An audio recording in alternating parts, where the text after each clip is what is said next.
searching for the details now. It is the first full working day since the collapse and takeover of UT and Capital banks as the brouhaha over their acts continues unabated.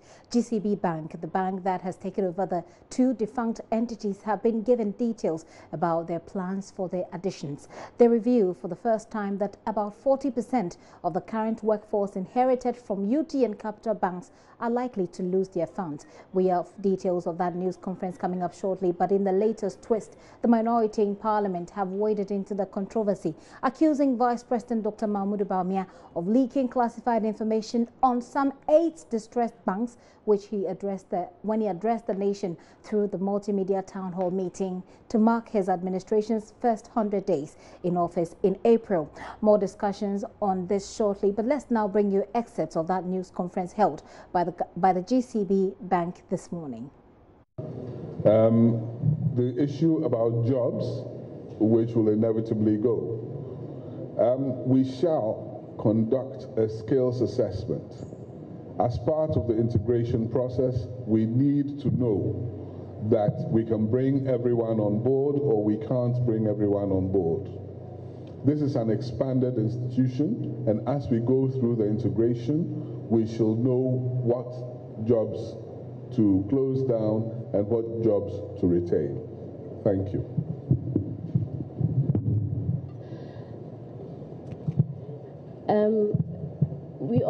All we've heard in the media is about the takeover of the two banks, but we don't know how much the two banks were worth before your acquisition. So if you could tell us how much they were worth.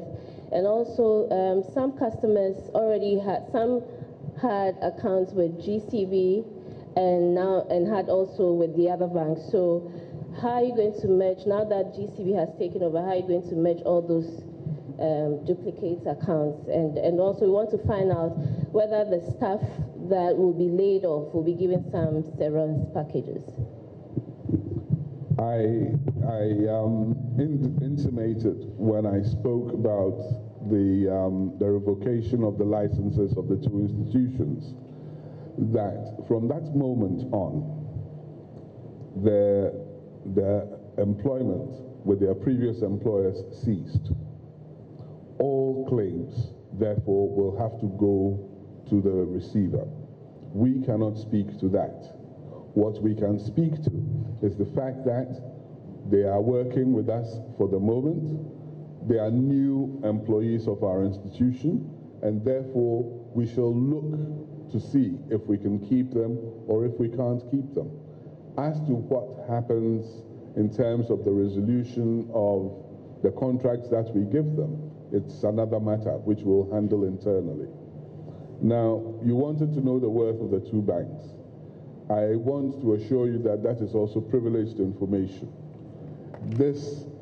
All of this has had to be handled with a very high level of discretion, okay? And it is not my place to disclose these things.